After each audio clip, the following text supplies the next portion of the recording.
بسم اللہ الرحمن الرحیم۔ جی تو ویئرس ایمانس کچن میں خوش آمدید۔ آج جیسا کہ میرے پاس ٹاپک ہے کہ گھر میں نحوست اور بے برکتی یہ ہم لوگ کیسے ختم کرنا چاہ رہے ہوتے ہیں۔ بعض اوقات ایسا ہوتا ہے کہ ہمیں سمجھ نہیں آ رہی ہوتی، ہم سب کچھ کرنے کی کوشش کر رہے ہوتے ہیں لیکن ہر وہ کام جو ہم کرتے ہیں نا وہ الٹ ہی ہوتا جا رہا ہے، ذہنی سکون بھی نہیں ہو رہا، کچھ بھی نہیں ہو رہا ہوتا۔ تو اس کے بھی اثرات کچھ ہوتے ہیں زندگی میں، تو اس کے لیے ہمیں خود کو اور گھر کے ماحول کو سوچ سمجھ کے بیلنس کرنا ہوتا ہے۔ اور بعض اوقات یہ ساری ہماری جو ہے نا گھر کی جو وجوہات ہوتی ہیں اس میں نہ صرف ہماری روحانی اور مذہبی جو ہوتا ہے نا اس میں بھی اللہ کا ذکر کم کرنا، گھر میں جھوٹ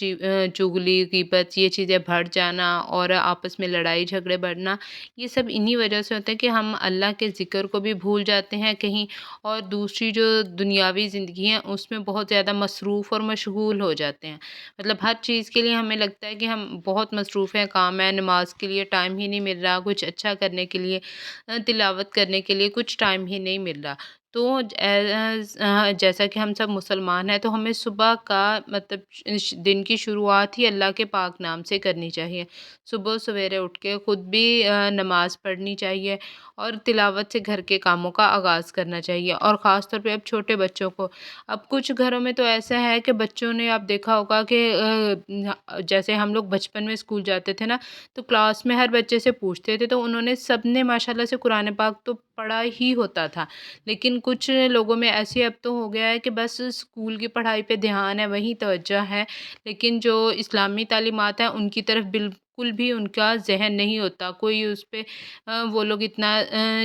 زور نہیں دیتے والدین۔ اب والدین کو آہستہ آہستہ پھر جب یہ بات سمجھ آتی ہے نا تو تب بہت دیر ہو چکی ہوتی ہے۔ اب ایک ہمارے نا یہاں قصہ بہت مطلب ایریے میں مشہور ہے کہ یہاں پہ ایک نا صاحب تھے، وہ اپنے بیٹے کو، ان کا ایک ہی بیٹا تھا تو بہت اچھے سے پڑھانا ان کا تھا کہ میرا بیٹا بہت اچھا پڑھے۔ وہ ایک بیرسٹر بھی بن گیا، پڑھ لکھ کے ہر چیز کر لی، تو باہر بھیجا اسے اعلیٰ تعلیم کے لیے، تعلیم حاصل کر کے باہر آیا، لیکن اسلامی تعلیمات سے وہ بہت دور تھا۔ لیکن جیسے ہی اب اس کا والد صاحب وفات پا گئے نا تو وہ انسان مطلب لڑکا کھڑا ہے تو وہ ایک کونے میں دیکھ رہا ہے۔ اب جنازے کو کندھا تو دے دیا، نماز بھی پڑھ لی، لیکن اب اسے سمجھ نہیں آ رہی کہ نماز جنازہ پڑھنی ہے تو اب نماز جنازہ میں کیا پڑھنا ہے، کیونکہ یہ ساری تعلیمات تو اس نے کبھی حاصل ہی نہیں کی تھی۔ تو اس کے دوست احباب وہ پاس کھڑے اسے دیکھ رہے ہیں کہ بھئی تم نماز جنازہ میں شرکت کیوں نہیں کر رہے؟ تو وہ کہتا مجھے تو بھی نماز نہیں آ رہی پڑھنے کہ میں نے کبھی نہیں پڑھی، کسی کے جنازے میں شرکت نہیں کی، تو مجھے نہیں پتا کہ نماز میں اب کیسے میں تلاوت ادا کروں یا کیا کروں۔ تو اس ٹائم پہ وہ بچہ نا کھڑا کہ مطلب بالکل ایک معصوم بچہ لگا، کیونکہ اس میں اس کی کوئی غلطی نہیں تھی۔ اب چونکہ وہ جوان ہو گیا تھا، وہ خود کوشش کرے تو پڑھ سکتا تھا، لیکن بچپن میں جیسے کہ والدین کو ایک ہوتا ہے نا کہ بچوں کو جس راہ پہ ڈال دیں، صرف پڑھائی پڑھائی، اسکول کی پڑھائی، تو وہ تعلیم بھی ضروری ہے، لیکن جو دینی تعلیم ہے اب وہ بھی بہت ضروری ہوتی ہے۔ اب اس تعلیم کا کیا فائدہ کہ کتنا پڑھا لکھا شخص اپنے باپ کے جنازے میں خود ہی وہ پڑھ نہ سکے نماز جنازہ۔ تو اسی طرح گھر میں جو ہماری برکت اور دوسری چیزیں ہوتی ہیں نا، پرسکون ماحول، وہ بعض اوقات نہ صرف ان چیزوں پہ بھی ڈپینڈ کرتا ہے بلکہ ہمیشہ ہی ان چیزوں پہ ڈپینڈ کرتا ہے کہ آپ اسلامی نظریے کے حساب سے اپنے گھر کو پرسکون صاف ستھرا اور رکھیں، کیونکہ صفائی ویسے بھی نصف ایمان ہے، اور جہاں گندگی ہو، بے شک وہ ذہنی گندگی ہو یا کہ ویسے، تو گھر میں کبھی بھی برکت اور پرسکون ماحول نہیں بنے گا۔ تو اس میں سب سے پہلے آپ اپنے لہجے اور بول چال کے انداز میں بھی نا ہمیں نرمی رکھنی چاہیے، دوسروں کے ساتھ نرم رویہ رکھنا چاہیے۔ جو ہر وقت غصہ چڑچڑاپن یہ چیزیں جو ہوتی ہیں نا اس سے بھی گھر میں برکت نہیں آتی، کیونکہ نبی پاک صلی اللہ علیہ وسلم نے خود فرمایا ہے کہ جہاں نرمی ہے نا وہاں خیر اور برکت ہے، لیکن جہاں پہ سختی ہے وہاں سے خیر اور برکت اٹھ جاتے ہیں، مطلب وہاں خیر اور برکت نہیں آتی۔ تو اسی طرح اگر ہم دوسروں کے ساتھ اپنا رویہ جو ہے نرم رکھیں گے اور دوسروں کا بھی احساس کریں گے تو یہ بھی ایک اچھی علامت ہوتی ہے، تاکہ ہم پر بھی اللہ کا کرم ہو۔ غصے کے وقت اکثر آپ خاموش رہنے کی کوشش کریں، اور جب بھی بحث و تکرار ہو تو خاموش رہیں، اور پھر اس کے ساتھ ہی گھر میں ہر وقت نا باوضو رہنے کی عادت ڈالیں، تاکہ گھر میں جو برکت ہے وہ بھی آئے۔ باوضو رہنے کی تو ویسے بھی سنت ہے نا، تو چھوٹی چھوٹی باتیں ہیں، ان پہ ہم عمل کر کے نا اپنی زندگی کو بہتر بنا سکتے ہیں۔ بعض اوقات ہمیں ان سب چیزوں کا پتہ بھی ہوتا ہے، لیکن بس کہیں نہ ہمارے ذہن سے وہ مطلب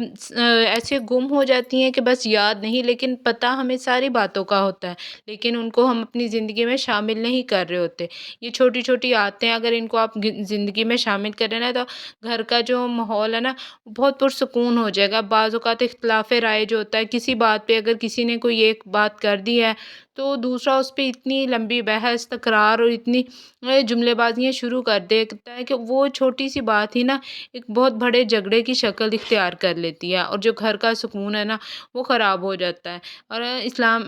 میں تو ویسے بھی ہے نا، اسلام میں کہ 3 دن تک کسی کے ساتھ ناراضگی آپ نے نہیں رکھنی۔ تو کوشش کریں اگر کوئی بات کوئی بحث ہو بھی جاتی ہے نا تو اسے کہیں کہ چلے جانے دیں۔ یہ ضروری نہیں کہ ہر وقت گھر میں ایک محاذ ہی چلتا رہے، ایک بحث ہی چلتی رہے۔ کبھی کبھی کچھ باتیں ہوتی ہیں جن کو جانے دیں۔ اب بچوں کے سامنے اگر آپ زیادہ تر بحث مباحثہ ہی کرتے رہیں گے یا گھر کا ماحول ایسا بنائے رکھیں گے نا، تو بچے بھی آپ کے اسی طرح مطلب چڑچڑے، ضدی اور عجیب سے ہو جائیں گے۔ اگر آپ گھر کا ماحول پرسکون رہیں گے، بچے بھی ہر وقت ہنستے کھیلتے اور مسکراتے رہیں گے، کیونکہ ان کے گھر کو ان کا سکون ملتا ہے۔ اسی طرح گھر میں جو آمدن آتی ہے نا وہ کوشش کرے کہ اس کا جو ذریعہ ہے نا وہ حلال ہو، کیونکہ رزق حلال ہر بات پہ ہمیں پتہ تو ہے کہ رزق حلال عین عبادت ہے۔ اب ہم چھوٹی چھوٹی جگہوں پہ جیسے بے ایمانی کر لی یا کچھ ایسا کر لیا کہ ہم کہتے ہیں نہیں یہ تو بالکل چھوٹی سی ہے، اس سے کچھ نہیں ہوتا، لیکن یہ چھوٹی چھوٹی باتیں ہوتی ہیں نا یہ بہت اہمیت کی حامل ہوتی ہیں۔ کوشش کریں، اس سے ذہنی سکون، انسان کا جو ذہنی سکون ہوتا ہے نا وہ سب سے اہم ہوتا ہے۔ جب کہیں چھوٹی سی آپ نے کچھ بھی کیا ہو تو وہ ذہن میں کہیں نہ کہیں کھٹکتا رہتا ہے، تو اس سے جو نا ذہنی طور پہ کبھی انسان مطمئن نہیں ہو سکتا۔ اور پھر حلال رزق سے تو بچوں کی پرورش کرنا تو ویسے ہی ایک عبادت ہے نا۔ تو یہ اور اس طرح کے اور بھی بہت سے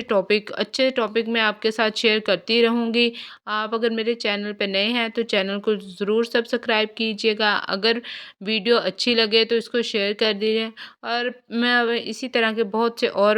ویڈیو آپ کے ساتھ شیئر کروں گی۔ پھر ملیں گے نیکسٹ ویڈیو میں، تب تک کے لیے اللہ حافظ۔